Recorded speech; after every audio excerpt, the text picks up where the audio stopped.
So, good. Well, I mean, we're talking about children, so I'll tell you a couple of things about my kids very briefly, and then we can talk about something else.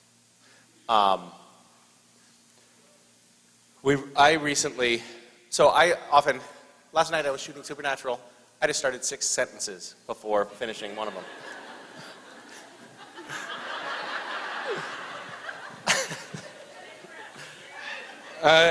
I'm still a little rattled from the drive. I was like, fuck!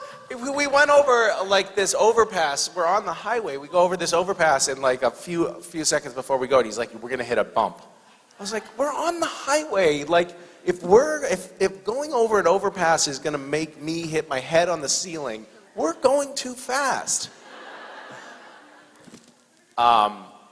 So I'll shoot late, and then I'll typically commute back across the border to where I live in Northwest Washington, and then go home and go to sleep. And then sometimes it's like 3 o'clock in the morning when I get home, and the kids, they don't seem to have, there's a word for it, empathy. And so they will come in at, well, first of all, they come into the bed as soon as they can in the middle of the night. And so we go through this whole charade of like, we put them to bed in their bed, and then by the time we're ready to fall asleep, they've already come in crying about something or other. And then they snuggle in with us. And I was like, this is it. I'm done. Can't do it anymore. Everybody, grown-ups only in this bed until 6:30 in the morning. That's the new rule. And we locked the door. And the kids, in the middle of the night, they come up, they rattle the door, and they're like, oh, fuck, it's locked, and they go back to bed. And all it took was locking the door. It's so amazing. 8 years of suffering, and it was a simple question of just locking the door. But the night before last, Mason started crying. And so Vicky got up to go to the kids' room and console Mason. And West took that opportunity to sneak in. Unseen in the dark, he snuck in. And then he came in and he cuddled with me, and I assumed that Vicky had said, like, just you get out of here, like I gotta put Mason back to sleep or something. And then Vicky came back about a half hour later and found West in the bed, and she's like, what are you doing here? And he looked at her and he said, ha ha ha. That was so great. And then he left. Like, he just got his little cheater snuggle and then left again. But you have to watch them like a hawk. And one of the things that Vicky did when we were trying to figure out how, before we figured out the genius solution of locking the door, one of the things that we were trying to do is incentivize them to stay in the room. So it's like, if you wake up early, that's fine. We have some special toys that are just for when you wake up early. And Vicky got them a couple of special toys. This is not a joke, what I'm about to tell you. This is totally true. And it shows kind of a lack of strategic thinking on my wife's part. She bought them a plug-in, amplified karaoke machine.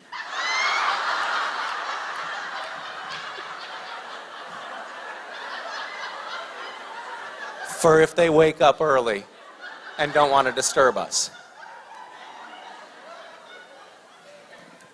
And I woke up like I thought we were being raided by the police or something. I didn't know what was going on. I was like, what the fuck is that?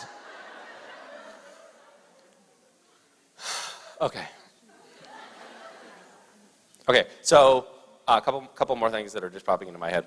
One, this is kind of a slightly stale story, but it's related to another story, so I'm going to tell it anyway. So we, in Washington State, there's a few places you can go where they have like sexy lingerie coffee shops. So it's like a drive-through coffee place. You can go and like you get your coffee, but it's from like a barista who's barely wearing anything, and it's from Fredericks of Hollywood. And we we drove through in the minivan with West and Mason, Atticus and Phoebe, and they're like the best friend pod. So Phoebe and Mason are best friends, and Atticus and West are best friends. And Atticus said, why is she wearing a bathing suit? And Wes said, I don't think she's wearing, I don't think she, why is she wearing a bathing suit? Is she going swimming? And Wes said, I don't think she is. I think she's just showing off. And then he said, but we are close to the ocean.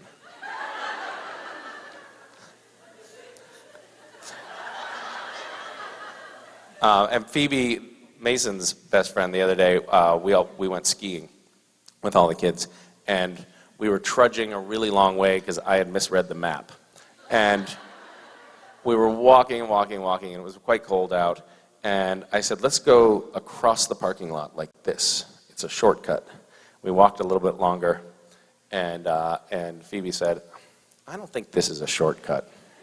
This is a cold cut. Which I just thought was kind of great. All right, that's enough of that stuff. I'm sorry for digressing. Yes, you tell me a story. Hi. Hi. So I was wondering if you had any favorite holiday traditions with your friends and family, and if so, what are they? Oh my God, what a great question. Do you have family holiday traditions that you like? I do. We go to a craft fair every year at a historical town in Christmas, Florida. Wow, that really sounds appropriate for the season. And you like it when you do this? Oh, yeah. Oh, good. Oh yeah. I look forward to it all year. God, that's a good question. I'm one of those people that like all of the trappings of the holidays, and I'm a traditionalist as well. Like, I like to decorate the tree. I like to decorate the tree properly. I like to, on Thanksgiving, I like to make all of the traditional Thanksgiving dishes, and when people try to stray from that, I'm like, why are you making that? I like the stockings.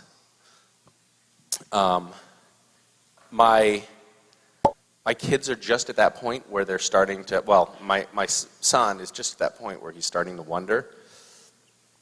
And I had lied to him for some time about finding treasure maps.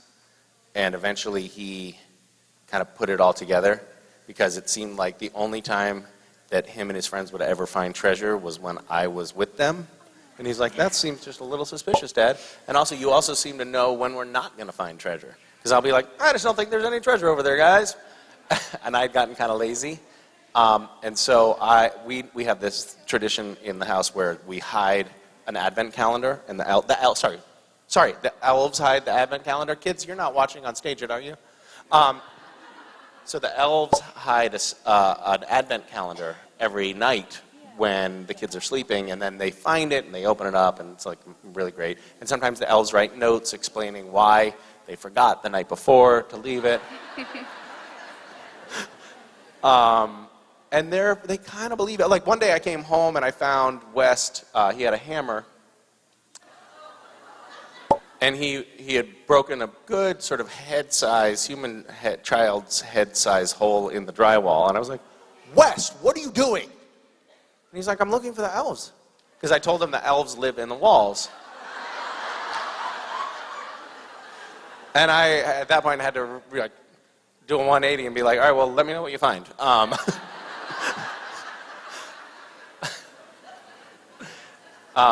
But he's starting to get, so I eventually he asked me point blank, he looked at me in the eyes and he said, are you the one that's been hiding the treasures?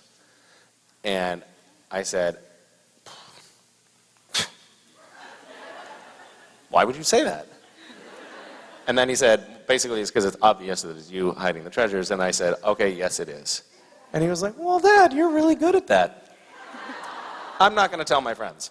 So he immediately took on the mantle of liar, because he learned it from me. I'm making the story longer than it needs to be. Well, one really great not Hollywood.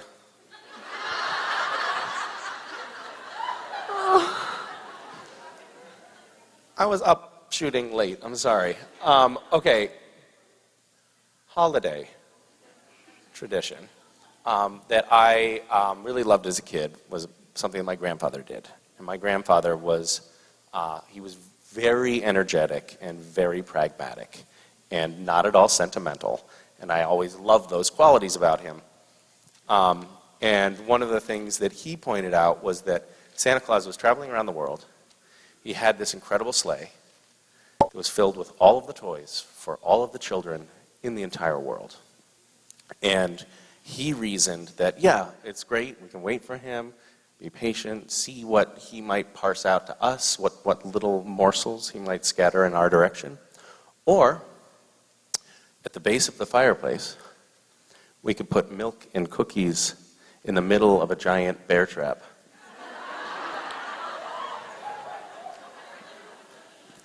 And catch him, dismember his body,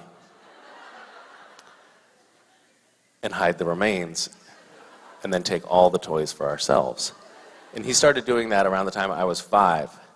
And I have to say, as a 5-year-old who was already starting to develop a conscience, I was like, this sounds like a great idea.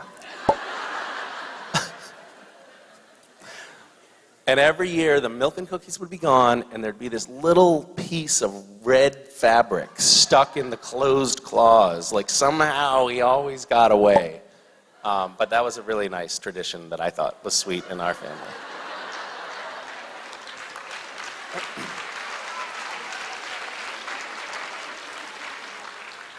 Hi. Hi. If you had total creative freedom to pick the plot of an episode, what would it be? Oh my goodness. Body swap, musical, and Trump turns out to be the devil. All of those in one, mashed up into one episode. Okay. How about you? Good. Oh. I think I would just have all 3 of the boys, you, Bean, and Sam, just in the bunker, not hunting or anything, just doing nothing. Just doing nothing? Yeah. So you're not a writer?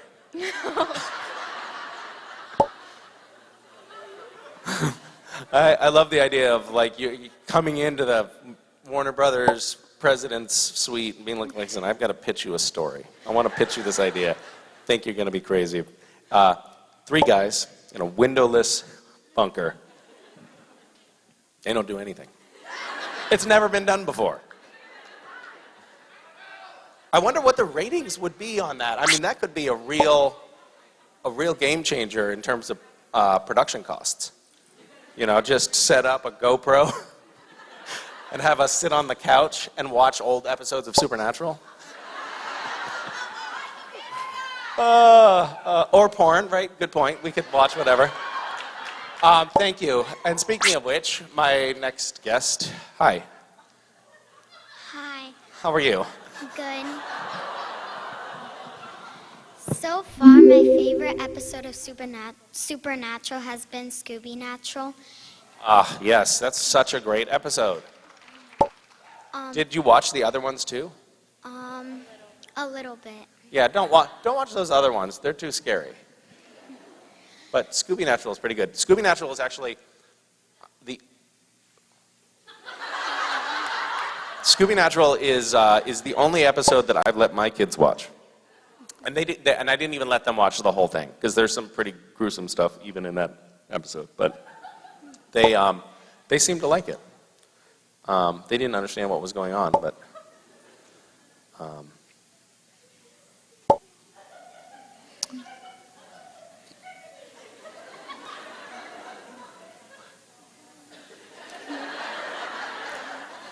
What are we going to talk about? What's your name? Jayla, Jayla? I like that name. I also like your sweater. thank you. It says elf on it. Yeah. What is your position on elves?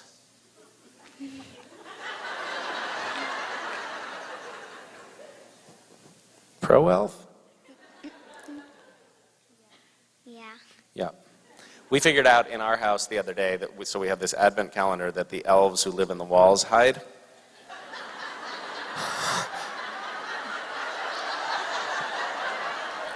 And we did the math and we figured out that it's big enough, it's made out of wood and it's, a little bit heavy. We think it probably takes 4 elves to move it around.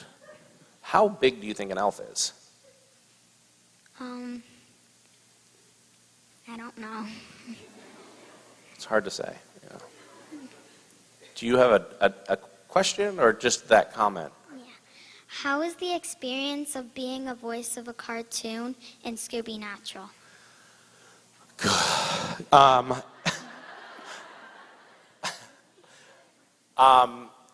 It was great. It was great. It was kind of funny because people like me don't know this, but it takes an entire year to make an animated episode of TV. So we had to record our voices. We got the script and we had to record our voices a year before that episode aired because it took them that long to draw the pictures and make everything work out. So it was good for a number of reasons. One, normally when we shoot an episode, we have to shoot for 8 days, somewhere between 12 and 14 hours a day. And for Scooby Natural, we had to shoot or record for 2 hours. And so it was really, really convenient for us in that respect. And then the other thing that was fun about it was us actors that are in that episode, we grew up watching Scooby Natural. So we knew all those characters. Whatever.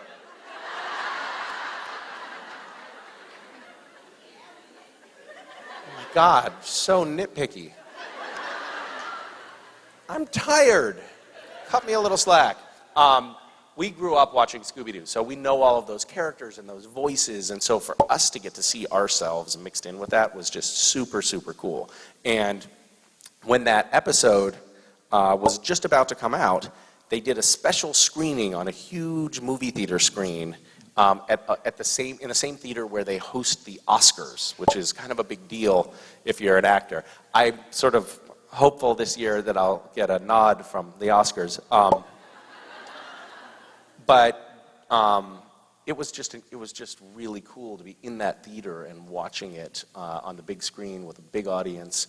And it felt like one of those super special moments on this show. There's been a few times on this show where we've done things that have just felt really cool and really strange and really exciting, and that was one of them. So overall, very positive experience. Thank you for asking. Thank you.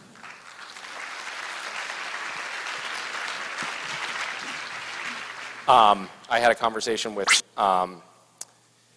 Andrew, our showrunner, afterwards, and I was like, this was so great, we have to do other crossover shows. And he's like, we're already pitching stuff. And I was like, I want to pitch you something.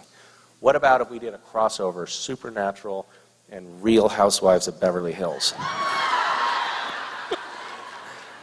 Wouldn't that be great? He didn't like the idea. Hi. Hi. So my question is, what did you do to get into the mindset of playing Lucifer for season 11? So I went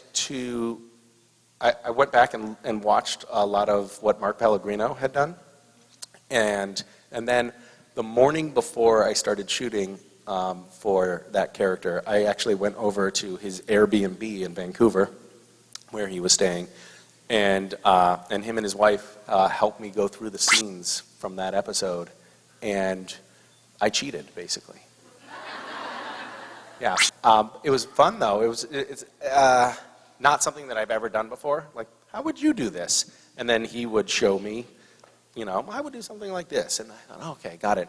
And he told me that his inner monologue whenever he's in a scene with another character is either, when he's looking at someone else, he's either like, I want to have sex with them or I want to kill them. And he's always trying to figure out which is which I thought was very helpful.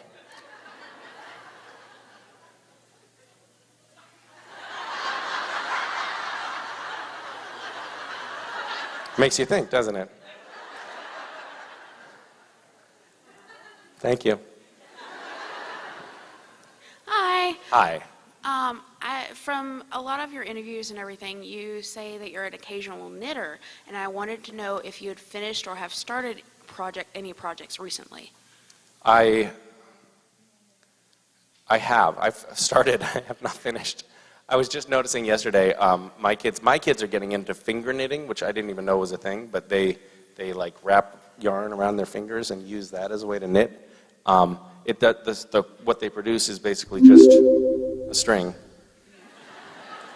but they'll do it for hours and hours and hours. And one of them asked me for yarn, and I was like, I've got yarn. I've got a whole basket of yarn in my office. And I went and I looked, and I was like, oh, I started that about 6 months ago. It's about 4 rows of a hat. So I am really making a lot of progress. That's okay. I've been working on a blanket for about a year. You've been working on a blanket? Well, that's ambitious. Is it for a human? Yes, it's for my sister for Christmas. And how are you close to done? I'm about halfway done. So you've been working for a year. You have less than 2 weeks to I finish took it. about a 3-month break, though. Okay, you're kind of cramming, huh? Yeah. You shouldn't be standing in this line. Are you able to bring it in for the panels? Yeah, I've been knitting through the panels. Okay. Is that annoying for the people next to you? What? I didn't hear That's you. fine. What was it? I'm sure it's fine. Oh. Yep. It'll be good. Bye. Hi. Oh, hi. Hi. So if we were I'm sorry. Okay. So if we were going to do another fun comedic type of episode like The French Mistake where good things could maybe happen to the boys, what would your idea be? I feel like this is a leading question and that you have an idea of something that would be, no, nothing fun, good, positive that could I happen to don't the know, boys? maybe they could take Castiel to a carnival.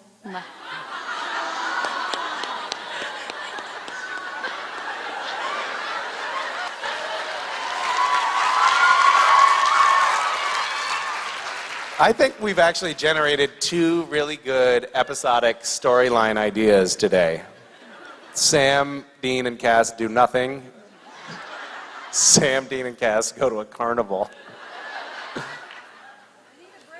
I went to a fair with my 2 friends Darius and Dave many years ago. It was like the Massachusetts State Fair. It was a big fair. The Big E. Oh my God! How do you know that? What?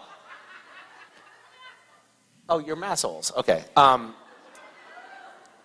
And so we actually happened just to be driving north on Route 91, and we were like, oh wait, there's a sign for the Big E. Well, you know what? Let's go. We had between us $4. Like we had no money, and so we went up to the gate at the Big E, and we were like, we don't have any money, but we will sing you a song if you let us in. And so we sang this sort of country song, and they let us in. And then everywhere we went inside, where it was like we wanted to do like the little thing to throw the darts or whatever, I was like, well, we don't have tickets, but we will sing you a song. And so we'd sing a song. we got pretzels, we got hot dogs, we got into the smash up derby. We got to have the full experience. And all we had to do was sing sort of a few bars of this song over and over again. I'm not going to sing it for you because it's a harmony and it's much better as a trio. But next time the 3 of us are together on stage, I promise I will sing it. Yeah. Thanks for that idea. You're welcome. Hi. Hi. My question is, what's the strangest, coolest, or weirdest fan art you've ever seen or looked at? Wait. The strangest. Sorry, what? What's the strangest, weirdest, or coolest fan art you've ever seen or received? Well, I actually got in trouble recently for revealing what somebody had given me in a photo line. I'm not going to tell you what that is, but it was small and silver and shaped like one of the spades in a deck of cards. And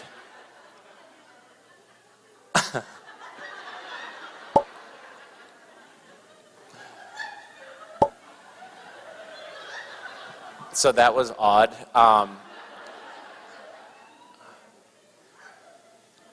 There was a really, really, really well-produced book of photographs that was all cats dressed up as the characters from the show. But the lighting was impeccable. The cats were excellent actors. And they were all in like these kind of domestic and romantic poses with one another. And I do have to say that when I first joined the show, I didn't expect to see stuff like that.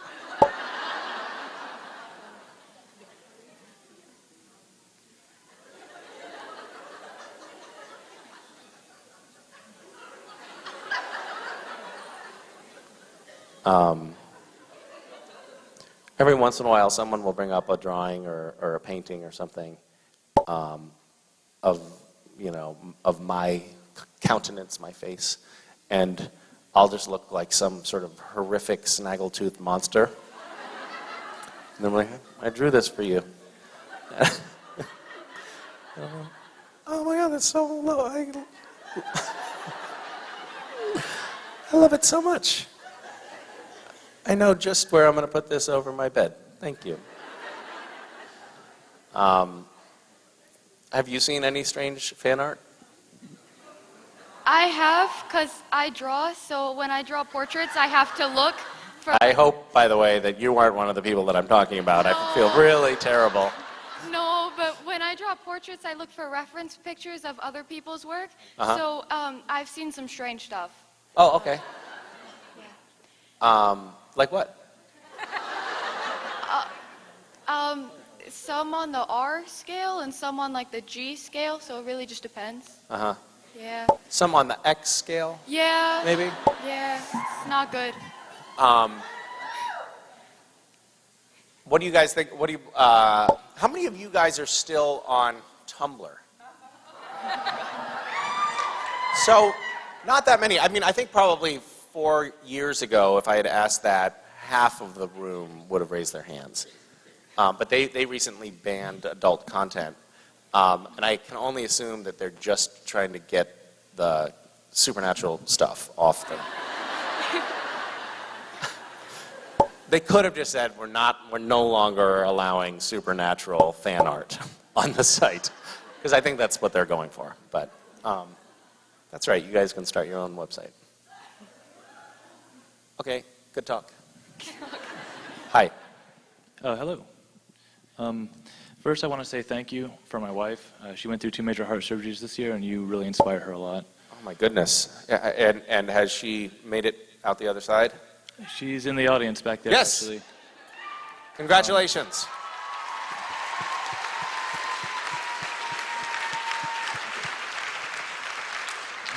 But the question that we have is, when you were introduced earlier in the show as the fearsome warrior of heaven, you've been my favorite character since then, but recently you haven't won a fist fight in like 4 seasons? So, I'm wondering, are we going to see a return of fearsome warrior of heaven, or are you kind of infomercial guy forever now?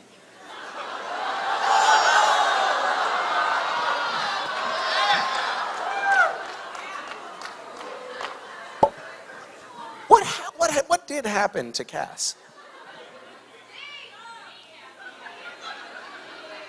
Dean rubbed off on him? Is that what you're saying? I don't understand where, because he's supposedly at full power at this point in the storyline. Except he doesn't have his wings. We know that, but still, like, come on, man, make an effort. It's kind of tough to explain, and I can't. I'm sorry. I wish I could. We're shooting right now episode. I'm not going to tell you what. Well, you know. We're shooting episode 300, and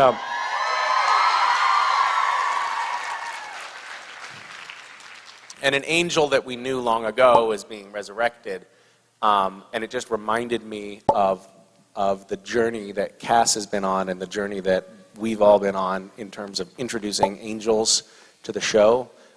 When I got on the show, I was the first angel, and I established, by virtue of that fact, I established what angels are like, like that's how they are. Angels are just a little bit, they're misfits who haven't been around humans much, and they're socially awkward, and they don't understand that reference. And then immediately after my character was introduced, other angels came on the show. Other actors played those angels, actors who didn't bother to watch what I had done and didn't care. And so they just acted like regular people, and then all of a sudden I was just the fucked up angel. Which is not fair. I know that that's not really what you're talking about, but I just had to vent a little.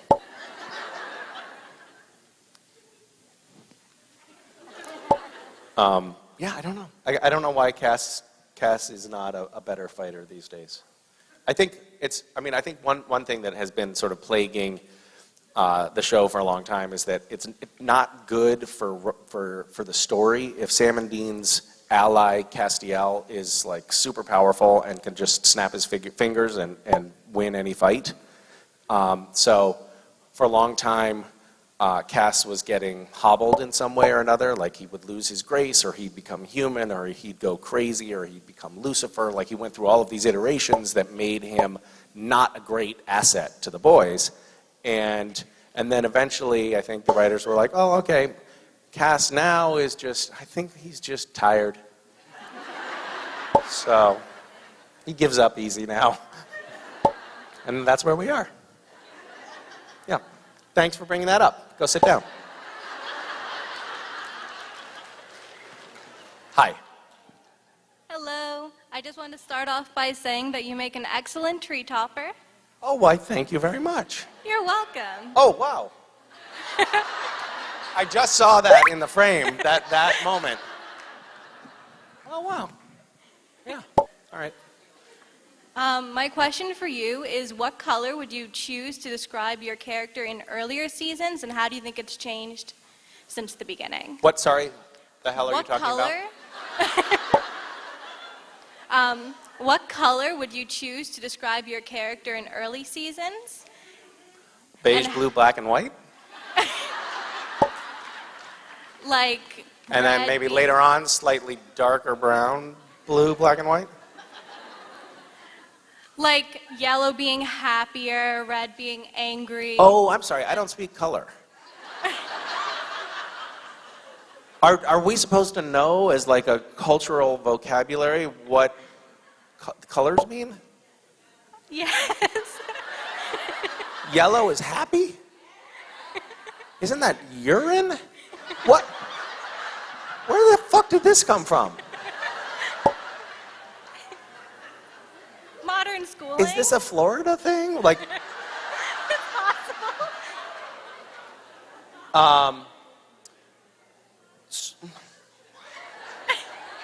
so do you go around and you suss people out and you're like, that's kind of a yellow person? That's exactly what I do. Is that what you do? That's exactly what I do. What color are you?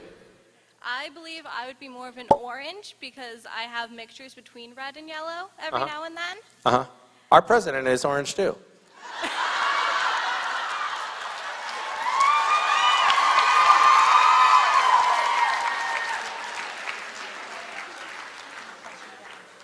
I feel like this is going great, what you and I have.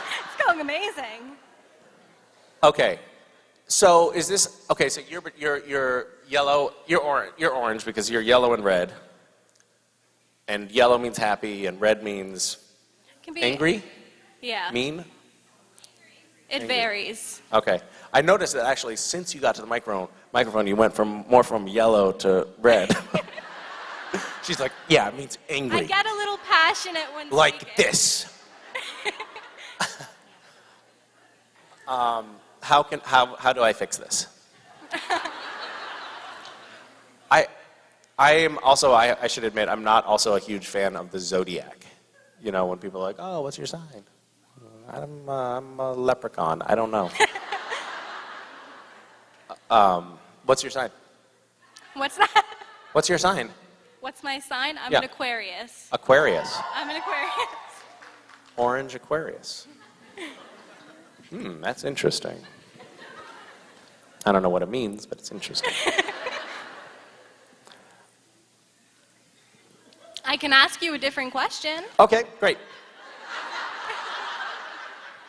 So earlier during one of the panels, and I won't say who mentioned it, but someone compared you to an imp.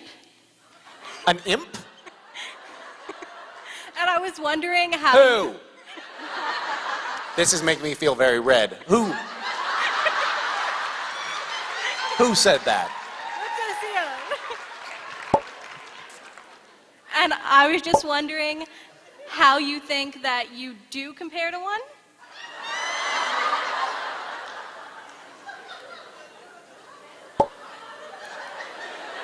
Can we start screening the questions from now on?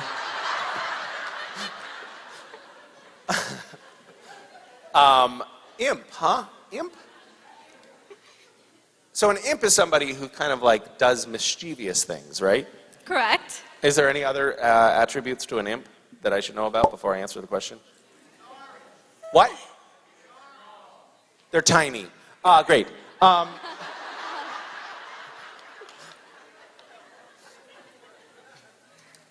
So in television, typically, actors are never more than 3 feet tall.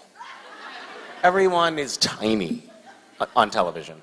I remember when I used to, guest star on things. I was always getting the direction, Misha, can you just stand up when you're doing it? Because I would be like talking to the other actors like this because they were so tiny. And in Supernatural, we have this weird situation where there's somebody who is a disformed giant, and Jensen is pretty tall too. Like, Jensen's, way above average for actor height as well. And I'm a reasonably tall individual, but I look like a fucking imp. And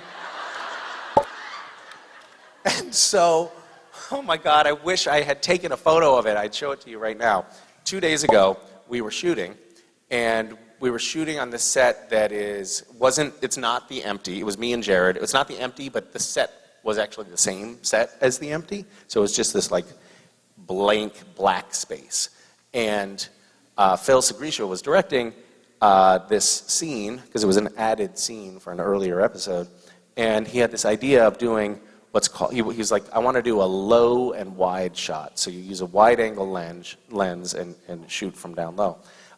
Basically, when you hear the director saying, like, we're going to use a wide angle lens, an actor goes, oh, because they just make you look awful. Like, that's the only reason to use a wide angle lens, is to make an actor look like a monster.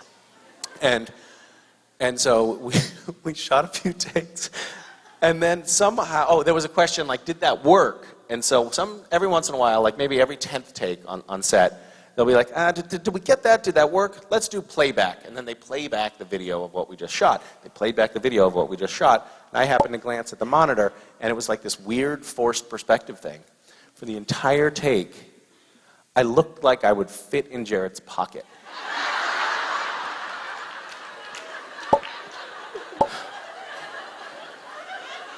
And I like, for a moment, it occurred to me, maybe I can just like grab that chip out of the hard drive and destroy it, because like it will haunt me forever. And because there's no other reference point, it's all black. You just see tiny me and enormous Jared, enormous Jared with his tiny little imp friend. It was really tough to look at. So in some respects, I feel rather impish on the show.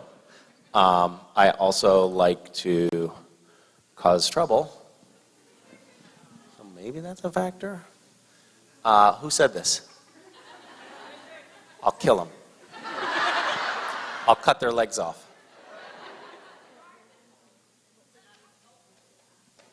What was the question? Never mind. Please take your seat. Orange girl, hi. Hi. My question is, what variation of your character did you enjoy playing the most? Well, I've loved all of my weird multiple personality versions of Cass, but I actually really relished playing Lucifer, and I think part of the... There's two reasons that I liked it. One, I felt like Mark had created a really cool template, and it was a fun thing to start with as a starting point. And then the other thing was that it actually lasted for a long time. A lot of my versions of Cass have been pretty short-lived, like only a couple of episodes, and it was nice to get to do something for a longer stretch. So yeah, there's my answer. I actually answered a serious question, or a question seriously. Thanks. Hi. Hey there. So I wanted to know, other than Supernatural, name one show or play or movie that would be your dream job, that you would want to be on, and which character would you be?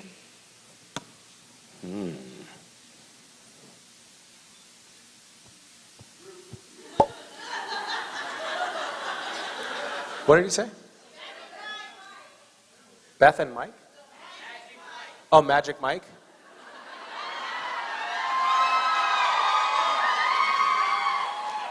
Those guys were pretty hunky. This is a good question.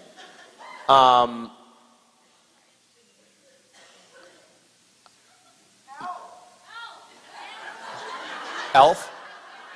The imp?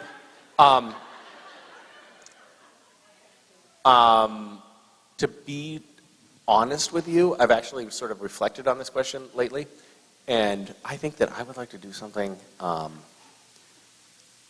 totally different. Like something shirt off, is that what you said? I think I'd like to do something like like what Anthony Bourdain was doing, or something like that. Like, I'd love to spend time just exploring the world and talking to people, and maybe unveiling the strange underbelly of various different cultures or communities or something like that. I like the idea of at least taking a break from being on a series when Supernatural is over, because I'll be in my 60s, and can you believe it's been going so long? We were just, Jared and Jensen and I were just reflecting on how when the show started and the characters would pose as FBI agents, it was like, please. No one in their right mind would believe that someone that young could be an FBI agent. It's ridiculous. And now when we do it, it's like, I don't think FBI agents are that old.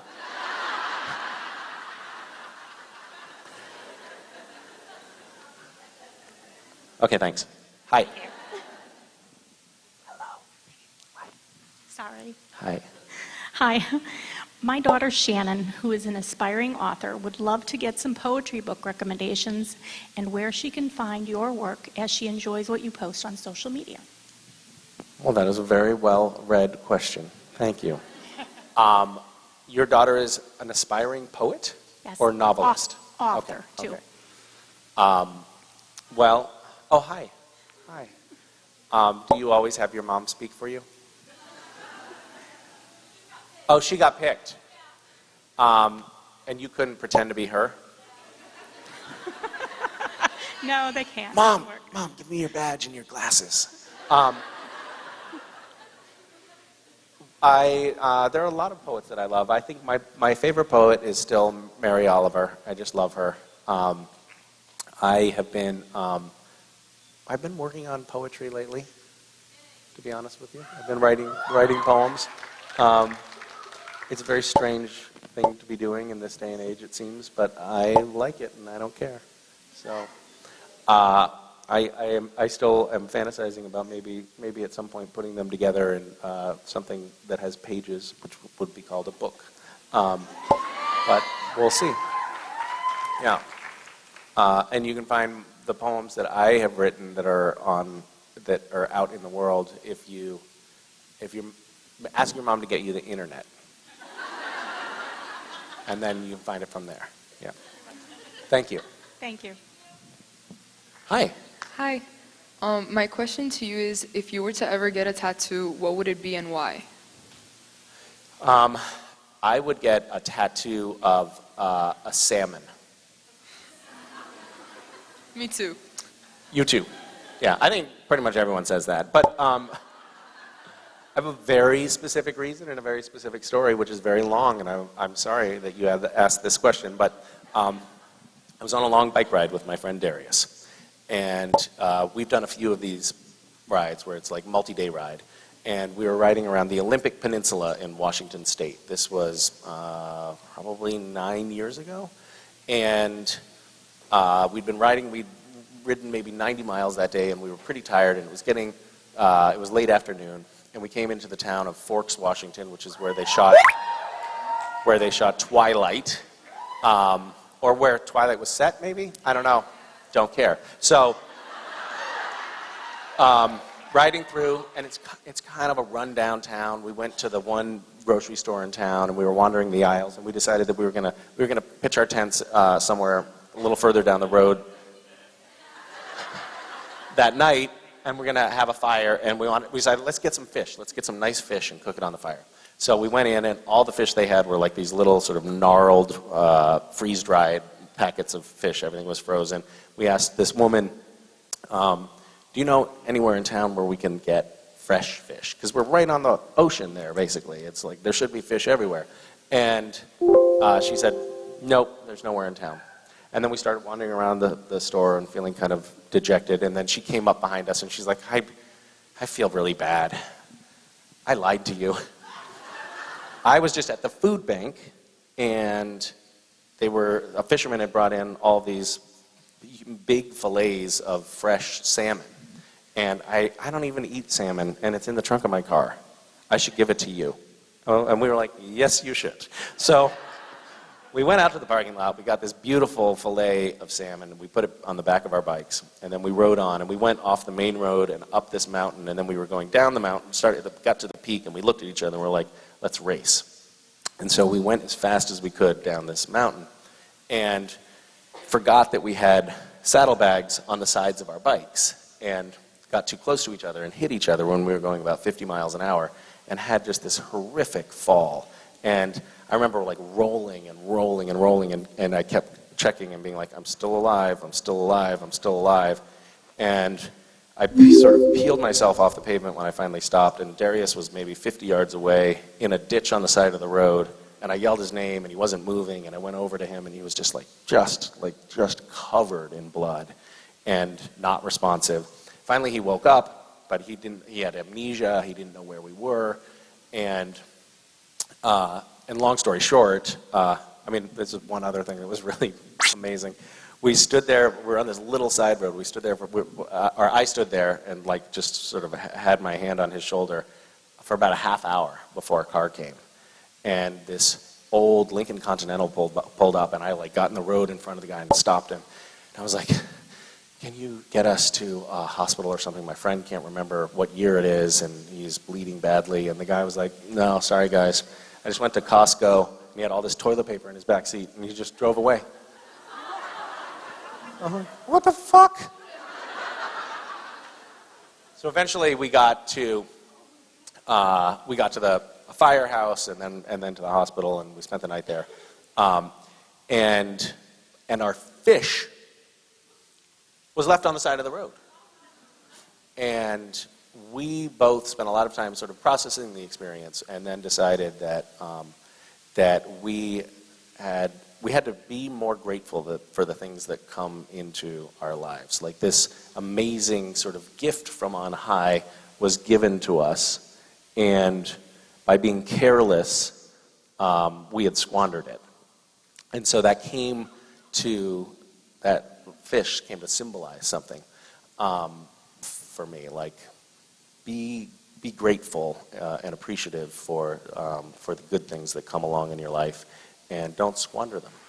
And add to that the fact that for some reason, for the first 3 years of Mason's life, my daughter, my son called her Sockeye. And no one knows why. Like the moment he could put sounds together. He was like, sockeye. So that's why I would get a sockeye salmon tattoo.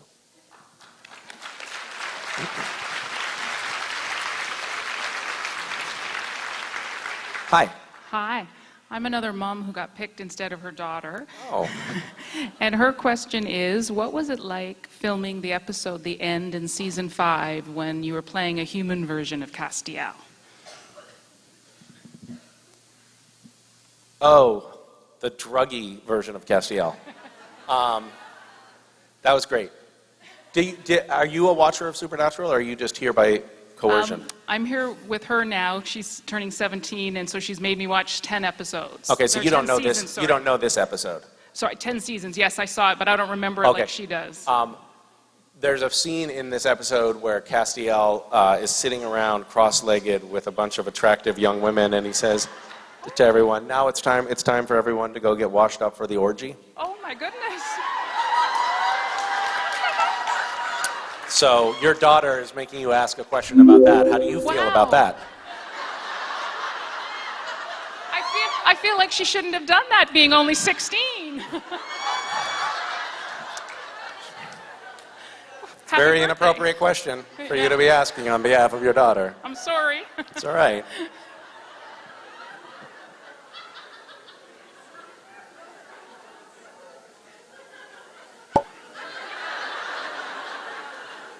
I hope you think about what you've done. Yes. Hi. My question is, if you had to pick a cocktail to represent yourself and one for Cass, what would you pick for those? One for each of the cast members? And one for me? One for you and one for Castiel. Oh, one for me and one for Cass. I think for me, it would probably be something like, I don't know, bourbon and ginger ale. I really like that. And Castiel would probably go for, like, a liquor store.